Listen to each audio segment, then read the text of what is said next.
En los llanos infinitos de Venezuela, cuando la noche se extiende como un manto negro y el viento arrastra ecos que parecen voces olvidadas, muchos aseguran haber escuchado un silbido que hiela la sangre, un silbido que no es humano, un silbido que anuncia condena. Dicen que si lo escuchas cerca, en realidad está lejos, y si lo oyes lejano, entonces ya es demasiado tarde, porque el silbón está justo detrás de ti. Hoy te contaré la historia maldita de Esteban Salcedo, un joven marcado por la soberbia, la violencia y el hambre que nunca pudo saciar. Un hambre tan oscura que lo llevó a cometer un acto que rompió toda frontera humana, y lo condenó para siempre. Este no es solo un relato de horror, es una advertencia que aún resuena en cada rincón del llano, porque el silbón sigue caminando. Su silbido, lento y cadencioso, atraviesa la oscuridad como un reloj de muerte que cuenta cada paso antes de alcanzarte. Prepárate, porque esta es la verdadera historia detrás de la leyenda del silbón. Si quieres que más leyendas oscuras cobren vida en tus noches, suscríbete y activa la campanita, porque nunca sabes cuándo volverás a escuchar este silbido. En el corazón del llano, donde la tierra se extiende hasta perderse en un horizonte interminable, se levantaba la casa de los Salcedo, un rancho aislado, con paredes encaladas, techo de tejas agrietadas y un corral reseco donde apenas sobrevivían unos árboles torcidos que parecían susurrar con cada ráfaga del viento. Allí vivía don Lucio, un hombre endurecido por los años y el trabajo bajo el sol inclemente. Su rostro curtido contaba la historia de jornadas infinitas, de cosechas pobres y de sacrificios constantes. A su lado, doña Clara, silenciosa y observadora, era el corazón de aquella casa, una mujer que miraba más allá de lo evidente y sentía en el aire lo que otros no percibían, y con ellos, su único hijo, Esteban, un joven caprichoso, criado sin límites, que jamás conoció el peso del esfuerzo ni el valor de la paciencia. Su voz era mandato, y sus antojos, ley. El silencio de la llanura, que para muchos era calma, para los Salcedo comenzaba a convertirse en una prisión. Cada tarde, cuando el sol caía y las sombras se alargaban sobre el patio, Esteban salía con las manos en los bolsillos y una mirada vacía clavada en el horizonte. Y entonces lo hacía. Comenzaba a silbar. No era un silbido alegre, no llevaba melodía alguna. Eran notas largas, pausadas, que subían y bajaban con precisión extraña, como si marcaran un tiempo secreto. Doña Clara lo escuchaba desde la ventana de la cocina, y cada vez que el sonido atravesaba las paredes de la casa, un escalofrío le recorría la espalda. No podía explicarlo, pero aquel silbido parecía más que un capricho. Sonaba como un presagio. Los vecinos más cercanos, si es que se les podía llamar vecinos a quienes vivían a kilómetros de distancia, ya habían oído rumores. Algunos decían que Esteban silbaba para llamar a algo que habitaba en las llanuras, algo que respondía en la oscuridad.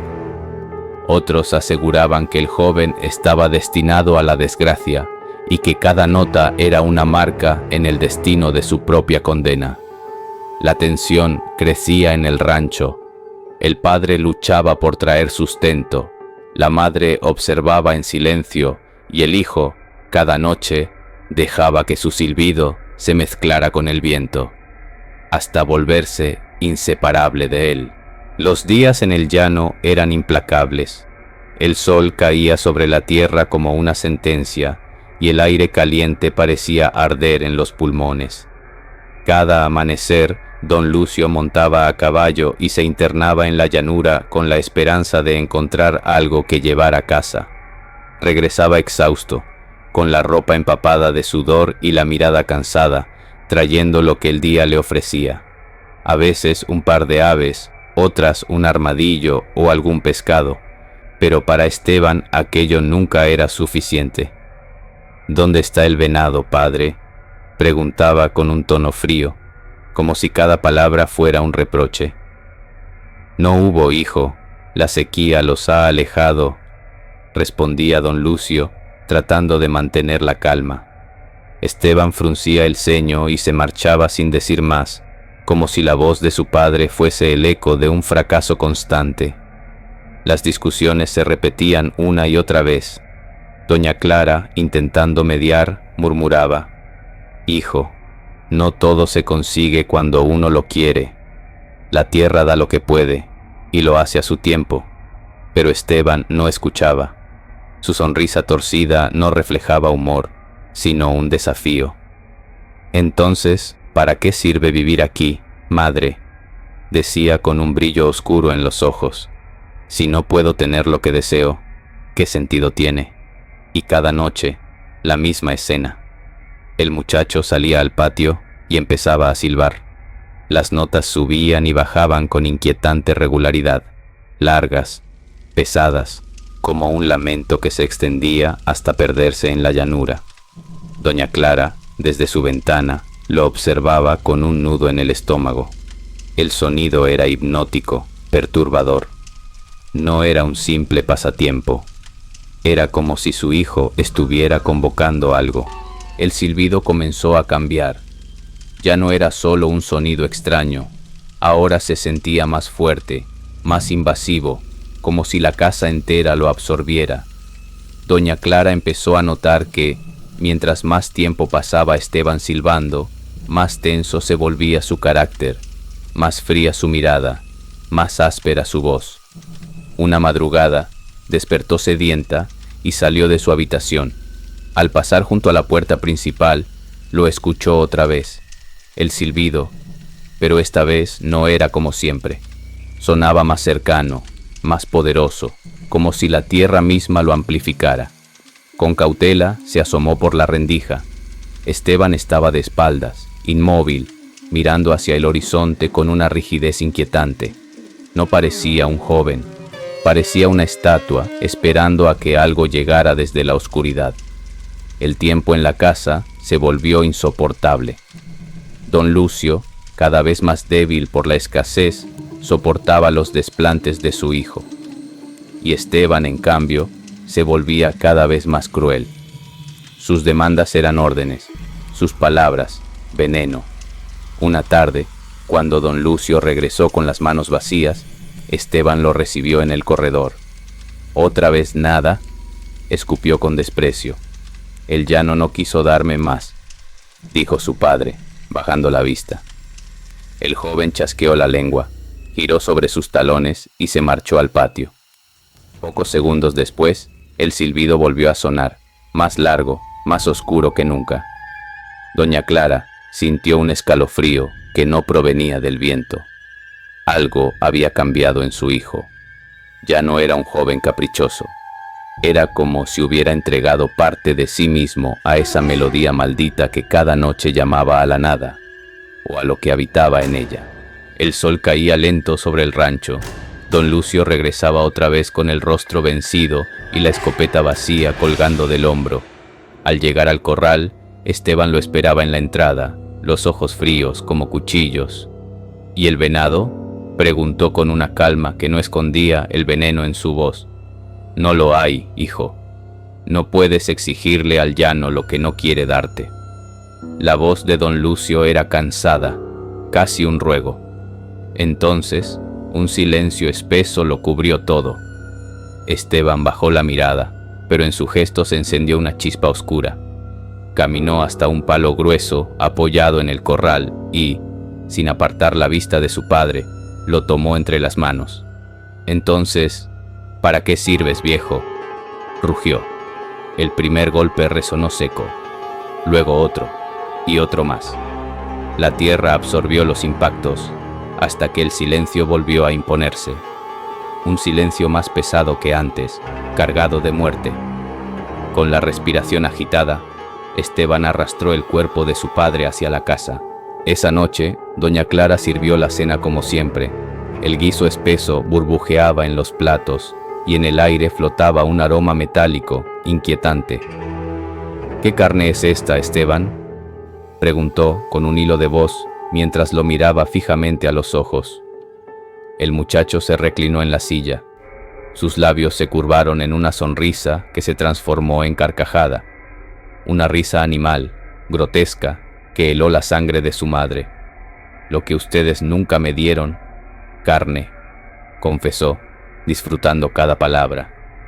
Ahora tengo lo que pedí, y esta noche voy a silbar hasta el amanecer para celebrarlo. Doña Clara se levantó de golpe. Sus ojos brillaban, pero no por lágrimas, sino por algo más profundo, por un fuego ancestral que atravesó su voz. Que tu silbido nunca deje de callar, Esteban Salcedo, que sea tu condena y tu vergüenza, que los llanos enteros sepan que llegas, para que nadie quiera recibirte, que el viento te lleve, pero que nunca te dé descanso. El joven todavía sonreía, pero en esa sonrisa, por primera vez, se dibujó el miedo. La noche de la tragedia no terminó con la maldición de Doña Clara. Cuando los cascos de un caballo rompieron el silencio, la figura de un hombre alto apareció en el rancho. Era el abuelo de Esteban, endurecido por los años y la vida en el llano. Entró sin saludar, con la mirada helada fija en la escena, la mesa manchada, el cuerpo ausente, la sonrisa sombría de su nieto. No dijo una palabra, solo tomó el látigo enrollado en su silla y descargó golpe tras golpe sobre Esteban, hasta que su piel ardió marcada en rojo. Cada azote no era castigo físico, sino sentencia, como si la misma tierra hablara a través de él.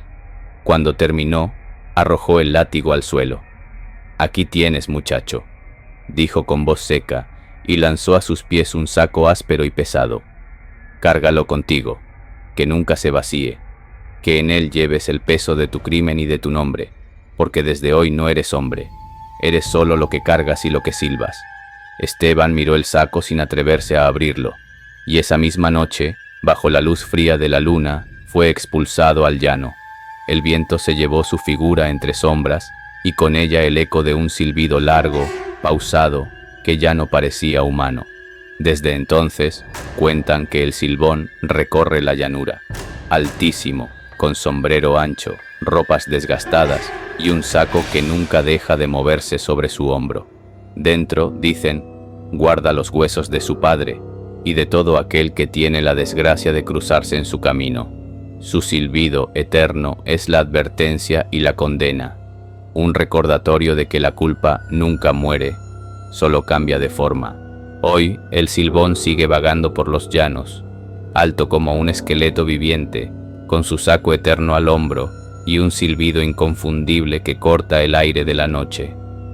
Dicen que si lo escuchas cerca, en realidad está lejos, pero si lo oyes lejano, ya es demasiado tarde, porque está justo detrás de ti. Persigue a los violentos, a los ingratos, a quienes levantan la mano contra sus padres, y cuando su silbido entra en tus oídos, ya no hay rezo que lo detenga. Si quieres escuchar más leyendas malditas como esta, suscríbete y activa la campanita, porque nunca sabes cuándo volverás a escuchar el silbido.